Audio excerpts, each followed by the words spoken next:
Your next question. Mr. Vanya, before lunch we were talking about your opinions in response to the testimony of Mr. Schnell.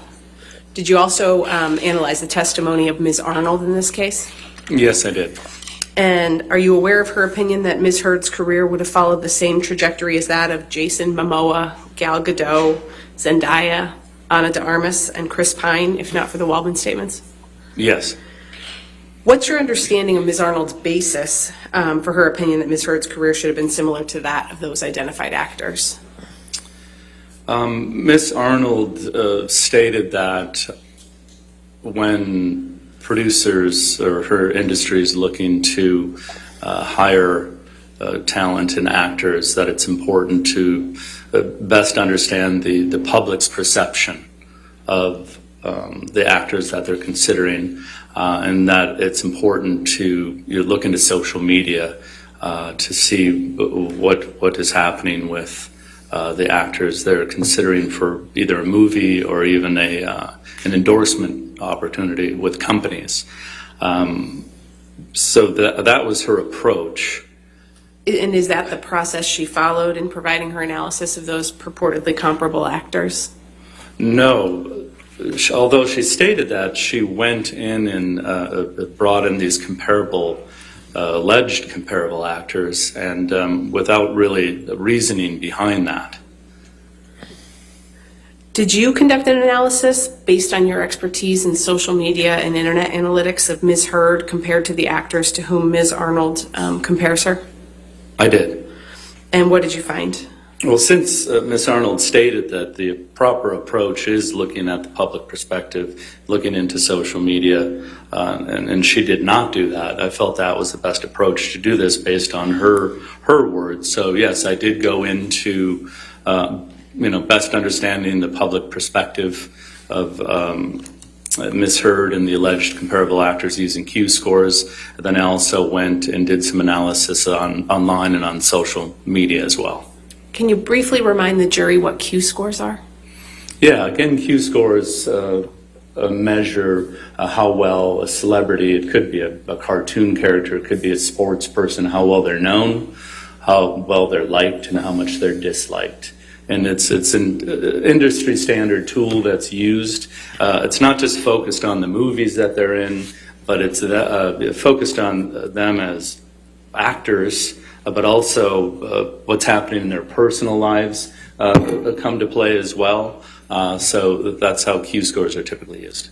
Did you prepare a demonstrative that reflects the Q score analysis you completed? Yes, I did. Okay. Your Honor, may I approach again? All right, thank you.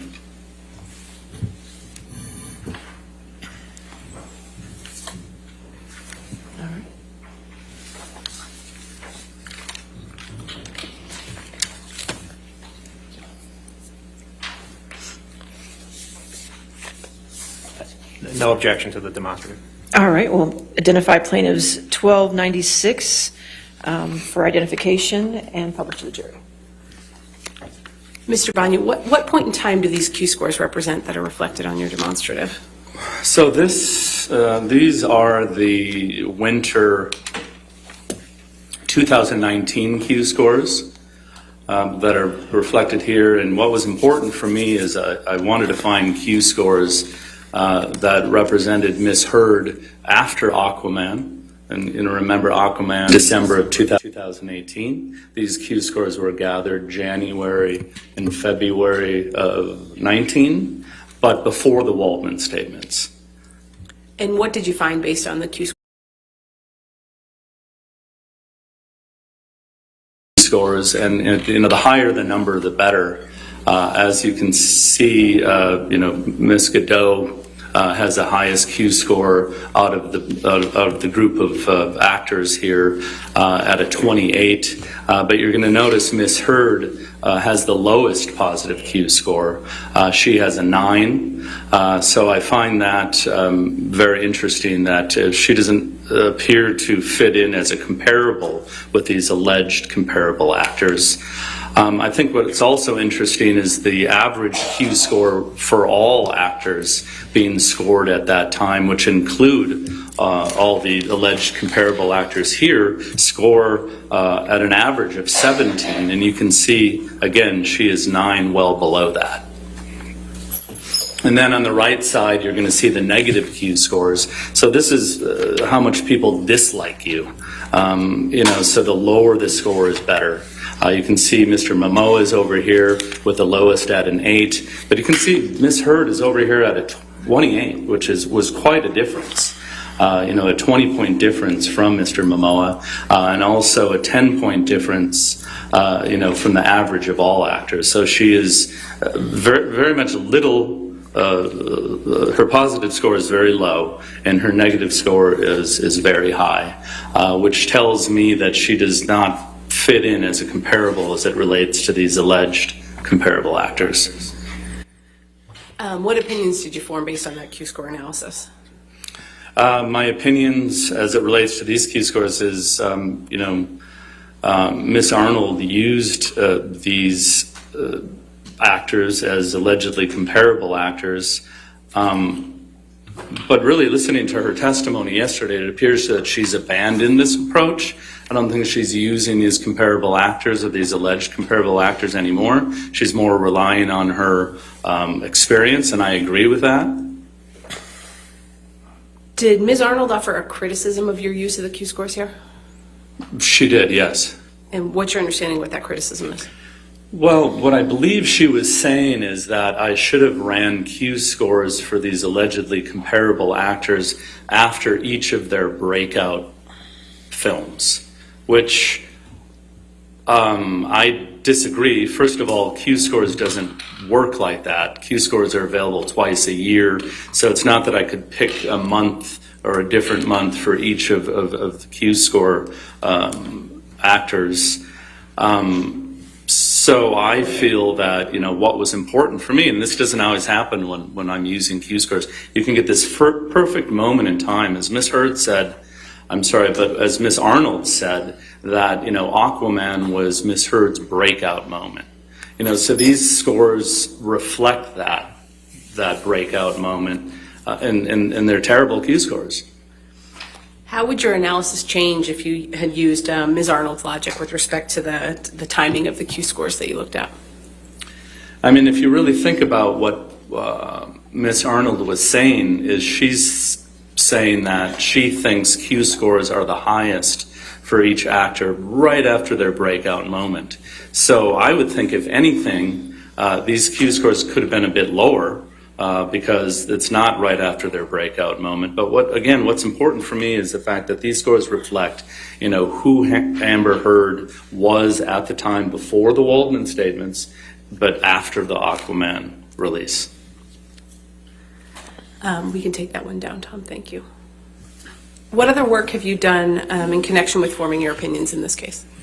Again, taking the advice from Ms. Arnold, it's important. She says the industry looks into social media, what their followings are like, with the numbers as it relates to their followers.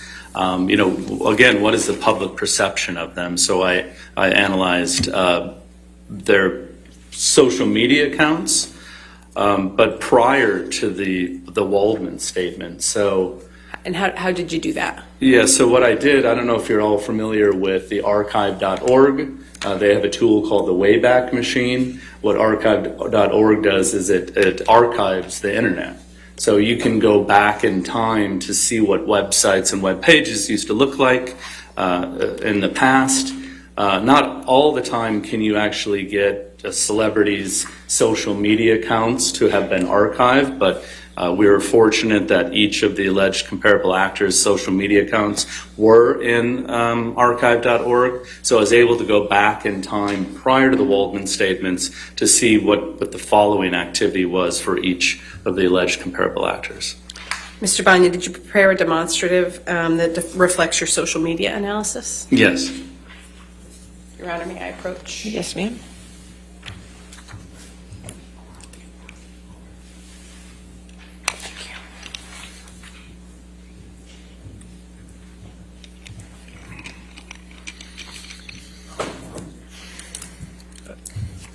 No objection to the demonstrative. All right, we'll mark it for identification purposes, plaintiffs 1297, and publish.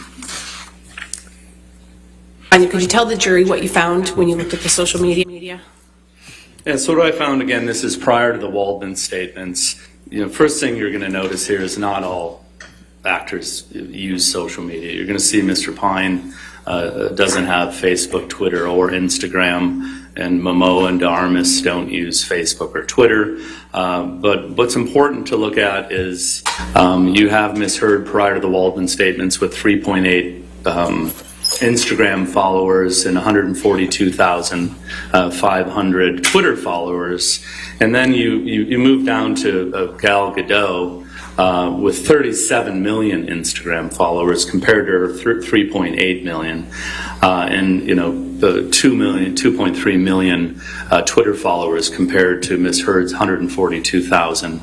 And you can then even go down to Zendaya with 65.9 million and 17.2 million Twitter followers. What this is telling me is really, more people are interested in Ms. Gadot and Zendaya and even Mr. Momoa than Ms. Heard on social media. It just tells me a lot of people are interested in these actors as opposed to Ms. Heard, more of a following. Q scores, well-liked, less disliked. So it kind of fits into the analysis of determining whether or not these alleged comparable actors are actually comparable. Based on your expertise, what are your overall opinions about Ms. Arnold's analysis of the so-called comparable actors? Yes, again, it appears that she's abandoned this approach, and I agree with that. I feel that, through the Q-score analysis and the social media analysis, that they're just not comparable. Tom, we can take that one down. Mr. Banya, based on all the analysis you did in this case, what are your overall opinions? Yes, my overall opinions are that Mr. Schnell failed to prove any causal connection with the Waldman statements and the search or the hashtag activity, those spikes as it relates to Twitter. There's no causal connection there. My second opinion is, based on my social media and Q-score analysis, Ms. Arnold's alleged comparable actors are not comparable. And then third, Ms. Arnold and Mr. Schnell both failed to prove any causation as it relates to the Waldman statements causing economic harm to Ms. Heard. So, as a damages expert, which Ms. Arnold is, you need to take into consideration causation before you can calculate damages. You look at damages and you look at this allegedly damaging event, and not only do you have to prove that 100% of the damages because of these Waldman statements, she didn't even consider COVID. It happened at the same time. A lot of actors probably made a lot less money because of COVID. Maybe films didn't get made. And, when you do an analysis of damages, you prove causation, but you also have to look at everything else that might have caused this alleged economic harm. And she didn't look into any of that. She didn't even know what causation was. So I don't think damages is an appropriate approach in this case. No further questions, Your Honor. All right, cross-examination.